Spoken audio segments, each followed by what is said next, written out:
So a hot seat is like a question and answer session which happens online, where community members can get access to experts or policymakers in a particular field, and these experts and policymakers can answer questions on particular subject areas.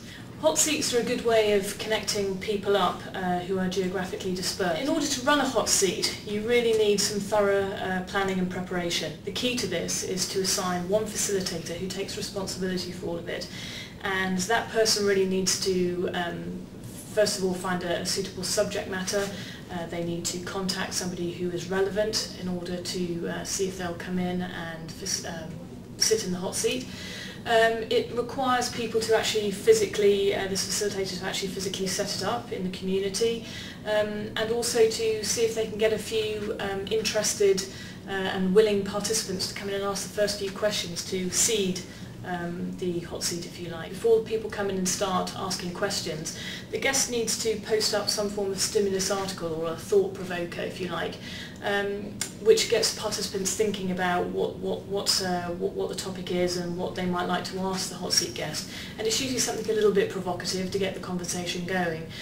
Also, you need to get up some sort of biography of the person who's the expert, so that people can set the context of the comments, the replies that are coming in relation to what this person knows and why they are an expert in that field. At the end of a hot seat, what needs to happen is a facilitator will come in and they will post a message and thank everybody for contributing, participating.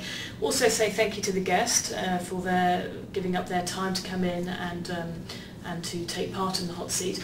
And then the discussion needs to be summarised, and after the facilitator has summarised it in some way, they then need to send that to the expert and get their approval that it's factually correct, etc. And then that summary can then go into the community as a document. So there are two things that make a good hot seat.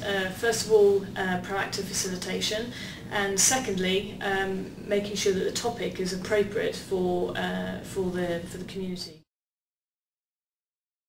We run a hot seat because we find that they're a really useful tool to get people to open up and discuss ideas relevant to talent management, which is the talent management COP. We think they add value, and we try and do one every 6 to 8 weeks. We run hot seats in the Geographic Information team to provide information for the community on the COP and bring our experts together and the community. We decided to run a hot seat because I think we wanted to really engage a bit more with our community members. We ran this by obviously finding an expert, which is not easy. A lot of people are reluctant to put themselves forward. Once you have an expert, you brief them and they would come up with a topic that they can then comment upon and they're comfortable with. We advertise the hot seat in advance through updates. And also maybe it's 1 or 2 days immediately before and during the day as well. We send out an email just to remind people that there is a discussion, online discussion going on.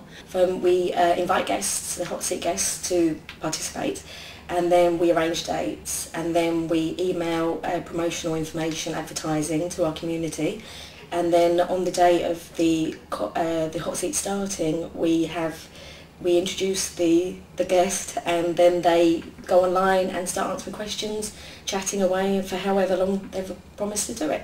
Ask the community in advance if they had any specific questions on this particular area. So, and then they came back with kind of questions that they wanted to ask. We promoted the time that we were going to have the expert there, so that we did that really well in advance, so that people would know when they needed to come along. We learned it's really important for the expert to join the community. It doesn't work if you have a colleague who will act as a buffer and process the questions and responses and so on. It's much better if the individual joins the COP. And what happens naturally, I think, is the COP then becomes a personal discussion. So it's important to name the person asking the question, so the reply is a personal one. Instead of lots of questions, what we're finding is a genuine discussion where one comment or answer promotes and provokes another. You need to get people with a lot of charisma on. We found that some people can be a little bit dry, and that reflects in the hot seat itself. Not to be afraid to step in as facilitators. And what advice would I give? I would say do it. They take a bit of preparation, and if they don't work, they can be embarrassing. Let's be honest. If it's just people, it's the wrong time or wrong subject or wrong expert. But do it anyway, because you do find that ideas and points and learning come forward, which they wouldn't do in a more sterile way of people just posting an open and closed point on the forum, a discussion point. Probably try and match up a hot topic in the community to the person and the date of the time when they're doing it. I would also be concerned over dates of don't do any hot seats during half term or summer holidays, because nobody will go on. Write it well in advance, and make sure that you are keeping an eye on it yourself all through the day or around the times that you've said it's going to run, so that you can perhaps be a bit provocative and add something in, or to say thank you to someone, or